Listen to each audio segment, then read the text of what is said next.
One thing people tend to compliment me for with this channel is that more often than not, I tend to skew towards positivity, despite the fact that negativity tends to sell better in the YouTube algorithm, and that's always cool to hear because I love DBD, and most of the time, I'd rather compliment the game's successes than criticize its failures. I feel like there are enough people to do that, so I try to show the other side of the coin. Sometimes, though, an exception has to be made, so I'm gonna say it. Dead by Daylight's handling of the Nightmare on Elm Street license has been a complete and total nightmare. Get it? And before all three Nightmare mains get on my case, let me set the record straight. This is not about disliking Freddy Krueger. Freddy has long since been a personal favorite slasher villain of mine, and honestly, he kind of clears the field. I don't know if this is controversial to say or not, but Freddy as a character is way better than 99% of other slashers, even if his films haven't always turned out so well. He's way cooler than Leatherface, who's effective for what he is, but can't even really count as the main antagonist of his own film. He's cooler than Leprechaun, Chucky, or any other mouthy murderer who kind of tries to do the Freddy shtick, but a little worse. Obviously, he's got an edge on Ghostface, Jigsaw, and the Cenobites, if only because there can only be one true Freddy, while those other roles have had numerous faces. In fact, as far as iconic slashers go, only Michael and Jason really stand up to Freddy when it comes to that it factor, and honestly, Freddy might just be the best of them. I mean, guys, he is a dream demon who uses your worst fears against you and attacks you at your most vulnerable, which you will be because everybody has to sleep. Jason is an irresistible force, Michael is an immovable object, but Freddy, he's a thinker. He knows what he's doing, and make no mistake, his small frame may throw you off, but he is a powerhouse too. Unless we're just forgetting the time he turned Jason into a literal pinball machine while slapping him around in the dream world.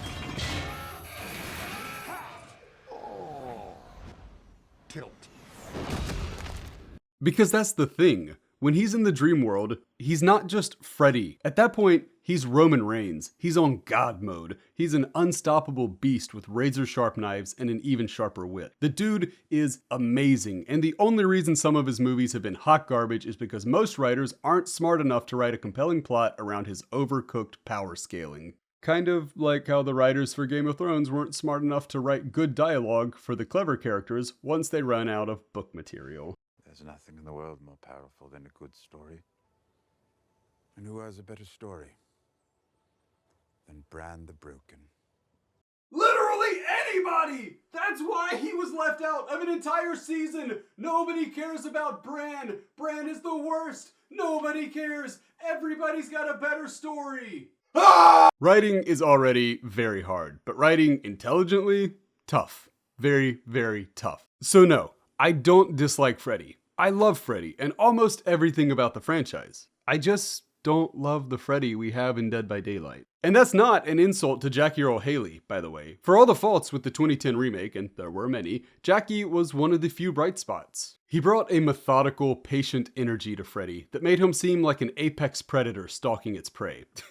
Of course, the less said about him and the word predator, the better, but I really did enjoy Jackie's approach to embodying a character that was so closely associated with one man. If there had been another sequel or two, I have no doubt we would have seen an iconic performance from Jackie that would have catapulted him into the stuff of horror legend. Give me another Nightmare on Elm Street with Jackie as Freddy, and just cut out the Fredophile stuff and the visibly bored Rooney Mara, and I'll gladly watch that movie. When I say I don't like the Freddy we got in DBD, it's not about aesthetics. Sure, I would have loved Robert Englund to have retained his iconic role, but by all accounts, that simply wasn't something that was on the table that, the then small behavior team could manage to get a hold of. So, they took what they could get. Still, not being able to get Bobby E does not excuse how poorly this chapter turned out. In the sake of fairness though, and because I always want to give the devs their flowers when possible, I'll go ahead and name some of the things that I do like about the chapter, because again, there's really not a chapter out there where everything's bad. That's just way too hyperbolic.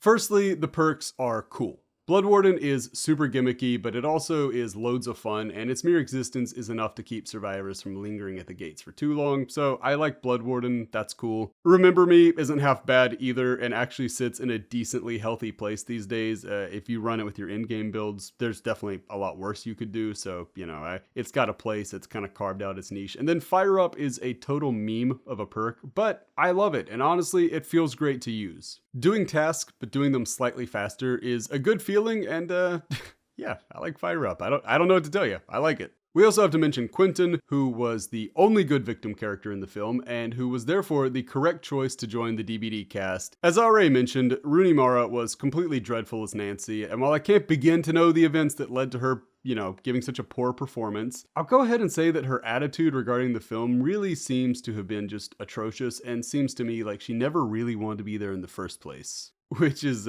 crazy, because nobody forced her to take the role, and Nancy means a lot to a lot of Elm Street fans, so it was hard for me to watch somebody who so visibly hated the source material be in the movie. So yeah, going with Quentin was a good call. Kyle Gallner seems like a cool dude, and his efforts in the film, they definitely weren't bad. I feel like he wasn't given a ton to work with, but it really does seem like both he and Jackie tried to make the film as good as possible, and I appreciate them both for that. Also, quick tangent, but Katie Cassidy, who played Chris, seemed a lot more into the role she was given, and I actually would have preferred if they would have done a twist where instead of it being Chris who dies on that first night, it's Nancy, and they swap out the final girls. I think that would have been a lot better.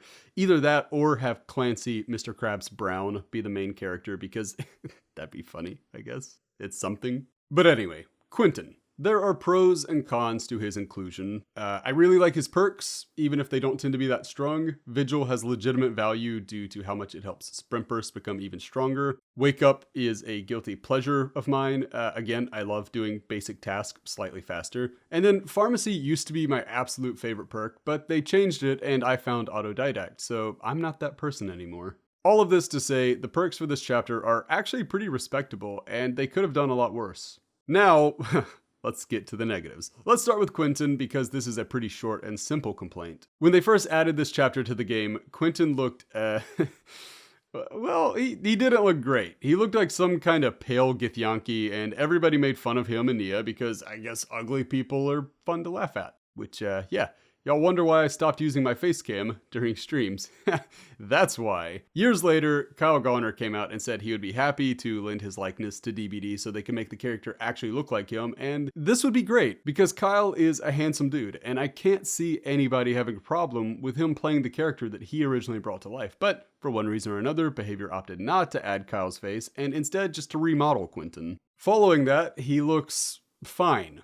He looks fine. Not comically goblin-like anymore, not accurate to the actor's visage, just, fine. And that's a shame. Either alternative, at least to me, would have been preferable. But the Quentin complaints are kind of nitpicky and can be explained away with good faith reasoning, so I won't harp on them. What I will harp on, however, is how dirty they did Sharp Hand Joe with his kit and add-ons. When he was first added to the game, the devs faced an unenviable dilemma. How do you bring a character like Freddy to Dead by Daylight? There were two major issues with this. The first is that the Dream Demon gimmick just simply doesn't work in the entity's realm. I mean, why does Freddy need them to be asleep if he wants to hurt them? Is he stupid? The entity made it so that the 5-foot-tall hag, the rail-thin spirit, and a group of high school miscreants can beat up and throw around tough guys like David and Ash. So why exactly is Freddy still essentially powerless against those who are awake? I know. It's his gimmick, but from a DBD lore perspective, it makes very little sense. But whatever. I guess we just hand wave it away and say the entity is a big fan of Freddy's work and wanted to see it up close, and he wanted to see it like it's seen it before. Okay, whatever, fine. I can live with that. The other major issue is that regardless of why Freddy needs them to be sleeping, our beloved Dream Demon took a massive nerf when he entered the realm of the entity. As mentioned towards the beginning of the video, Movie Freddy is a killing machine. He's weak in the real world, yes, but once you fall asleep, it's game over. In fact, the only reason he ever really loses in the films is because the writers need a happy ending. Realistically, somebody with Freddy's powers clears every time. Canonically speaking, Freddy Krueger is a beast. Obviously, much like with Nemesis, Sadako, and many other licensed characters though, the devs couldn't let Freddy just join the roster at full power. He needed to be weakened and brought down so that it would fit the confines of what DBD always looks like. Because the game,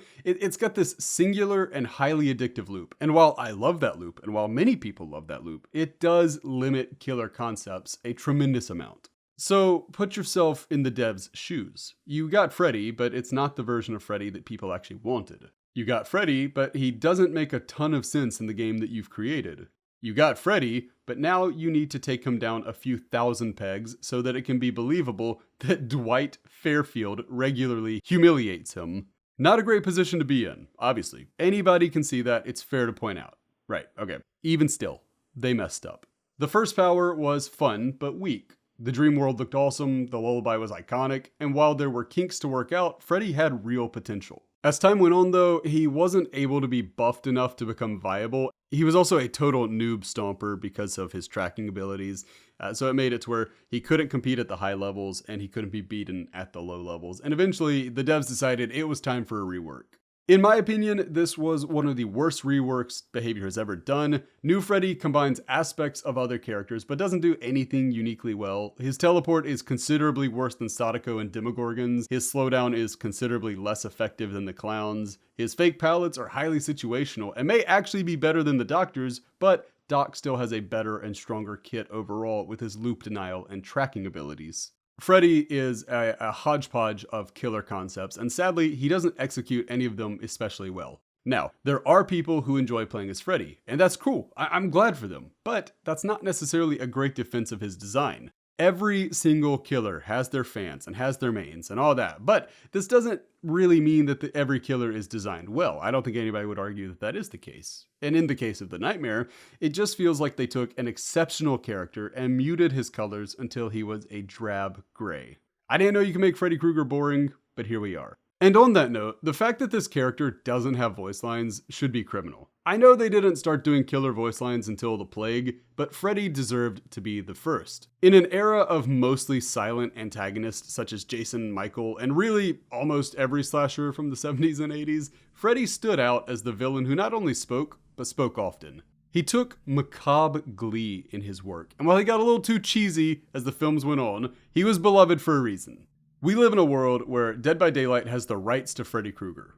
That's neat. Sadly, we also live in a world where that version of Freddy doesn't utter iconic lines like, "Welcome to my world, bitch," or "This is God," or my personal favorite, "This is it, Jennifer.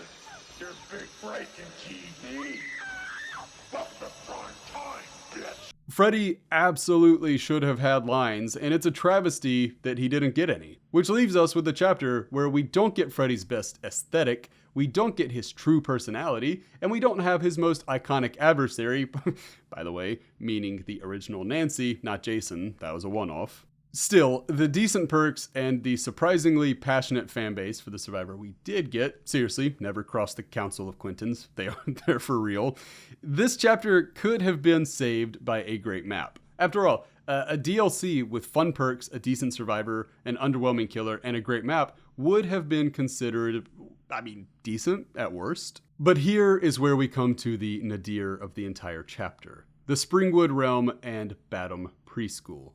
Of all the maps in DBD, this is one of the most poorly designed to ever exist. Not only does it look unexceptional, which is fine, not every map needs to have vivid colors and all that, but the gameplay is brutally bad here. And look, I don't like to lean into this whole us versus them, killers versus survivors, all that garbage, but it does need to be said. The entire Springwood Realm is pretty much on par with Garden of Joy, with just how much it favors the survivor side of the gameplay. And of course, there are maps that favor killers too, but I don't think even the best killer map, likely Dead Dog Saloon, comes close to matching just how busted the preschool is. It is a slog to play the preschool map as a killer, and now that I'm something of a survivor main, a bad survivor main, but a survivor main all the same, I can say that there's really no reason a Swift should ever lose on Badham. The school itself is very strong and features one of the game's more reliable infinites. The shack is surrounded by safe pallets. The basement levels in the houses are super easy to loop safely, and the multitude of fences tend to work against a killer's mobility. This map seems specifically designed to punish killers, and while I know that's not the case, seriously guys, I promise you the devs don't have a favorite side, so please stop saying that they do. Twitter, nothing can change the fact that this is a horribly designed map. And what's worse is that there are 5 variations of this terrible map, which means that a player does not just have to learn one bad map, but 5 of them. Sure, there are certain features that are always going to be there, namely the preschool infinite, a pair of 2-story buildings, and the 2 car loops. But the palette and fence placements can vary wildly. Not to be overly negative, but I hate this map. And it's to the point where if we lost the Nightmare on Elm Street license one day, my first reaction would likely be just to feel relief that I never have to play on Batum again. Which brings me to my craziest and probably least popular point, but do we really need the Nightmare on Elm Street license at this moment in time? Look, I never want any license to go away. Horror licenses in DBD are like tattoos. The more, the merrier. That said, I wouldn't be opposed to Nightmare on Elm Street going its own way for a little bit, if only to make a triumphant return in a year or two with a better Freddy, a redesigned single map, and possibly even a remodeled Quentin. Seriously, give me the Goblin or give me death. Nightmare on Elm Street is one of horror's best and most important licenses, and to see it in the state it's in just makes me sad. I want the best for Fredster and his gang, and if that means leaving for a bit, I'd be all for it. Do like CM Punk. Go away, work on yourself, and when the time is right, make your big reveal, make your big return. Of course, I'd be even more excited if they just announced a chapter-wide rework as a mid-chapter update. Give Freddy some voice lines, rework his power and add-ons, make Batum more balanced, work out a deal so we can get new cosmetics for the characters, and I'd be happy. I want Blighted Freddy. I want a Heather Langenkamp legendary skin for Quentin. Heck, at this point, I would take Super Freddy. I just want something for this chapter. This chapter should have been a home run. Instead, it came out half-baked and never recovered. So I'd love to see them take another crack at it, because for the time being, the Nightmare on Elm Street chapter isn't just bad, it's a total nightmare. Thank you so much for watching this video. I hope you're having a lovely day wherever you are. Please do like, subscribe, hit the bell, YouTube stuff, right? Follow me on Twitch. I try to stream 3 days a week. I hope to see you over there, but again, thank you so much for watching, and until the next video, I've been Das Food. Bye, friends. I've been dreaming on in my head like I've seen it. A life worth living is a life with meaning. I'll do what I love till my heart stops beating. I'm feeding this demon. Got a taste, can't